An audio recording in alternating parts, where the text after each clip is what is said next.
Derrame de un ducto de Pemex ocurrido en Cadereyta, Jiménez, Nuevo León. Nuestro equipo está conformado por Iris Giselle Valderas, Patricio Guerrero, Regina Estela, Isabel Ortiz y yo, Alejandra Villegas. En este video se explicará el impacto ambiental de los derrames de petróleo y se dará una propuesta de solución, especificando varios puntos importantes.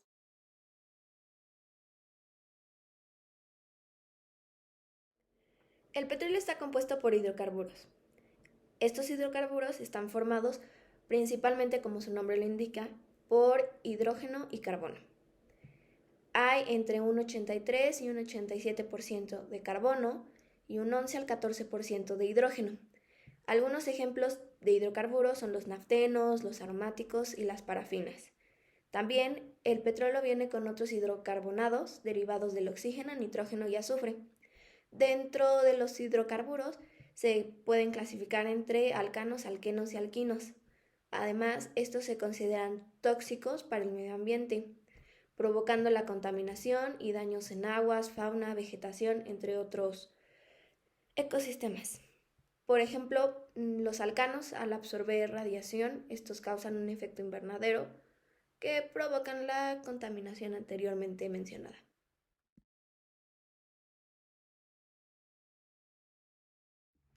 Muy bien, habiendo definido que el petróleo se compone de hidrocarburos, vamos a dividirlos en dos subcategorías para analizarlos.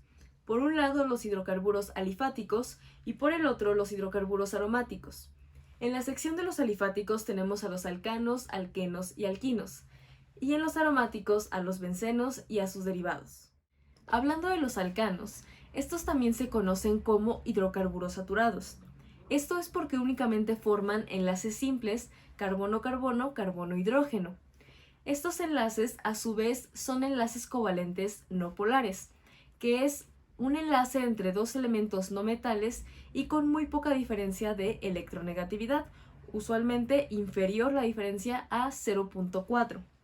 En cuanto a las propiedades físicas de los alcanos, los puntos de fusión y ebullición aumentan conforme al tamaño de la molécula, es decir, entre más átomos tenga un alcano, mayores serán sus puntos de fusión y de ebullición.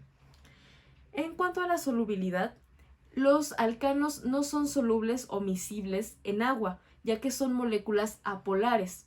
Donde sí son miscibles o solubles es en otros disolventes como por ejemplo el benceno. En cuanto a la densidad, usualmente los alcanos tienen densidades inferiores al valor de 1. Ahora bien, en las propiedades químicas tenemos que los alcanos son muy poco reactivos, justamente por los enlaces carbono-carbono y carbono-hidrógeno. Además de que, en caso de haber una reacción, tienden a hacer reacciones de halogenación, es decir, reaccionar con algún halógeno, por ejemplo el cloro o el bromo.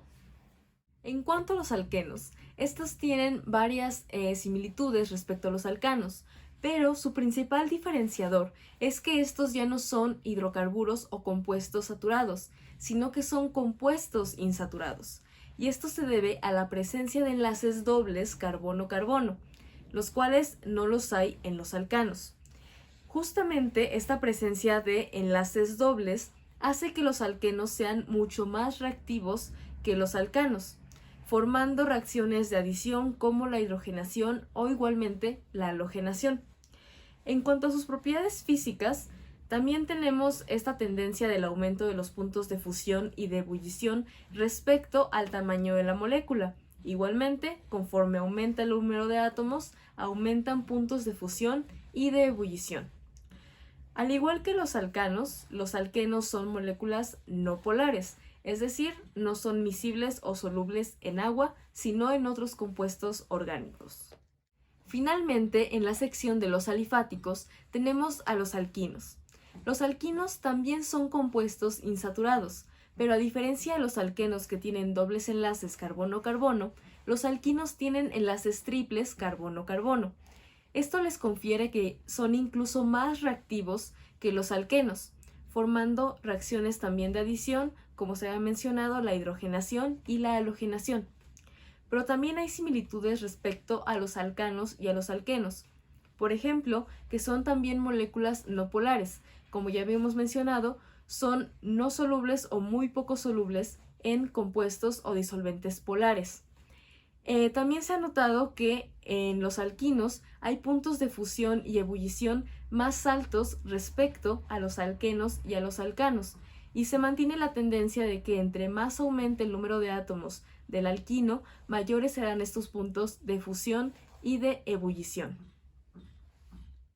Rápidamente, los hidrocarburos aromáticos, como ya habíamos mencionado, son benceno o derivados del benceno.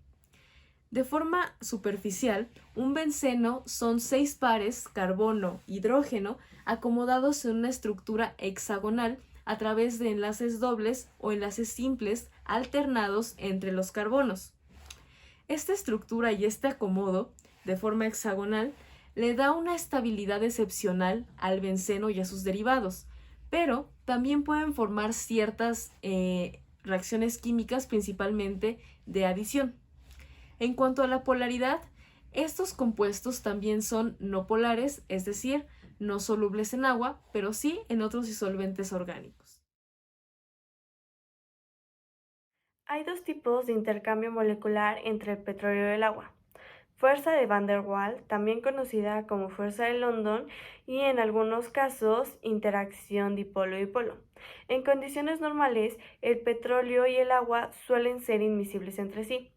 Esto gracias a la fuerza de Van der Waals y a la interacción dipolo-dipolo entre las moléculas del agua, ya que éstas suelen ser más fuertes que la interacción entre las moléculas del agua y las moléculas de hidrocarburos del petróleo.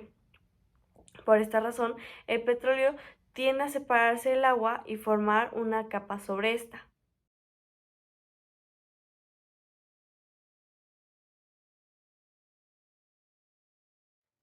Nuestra propuesta de solución.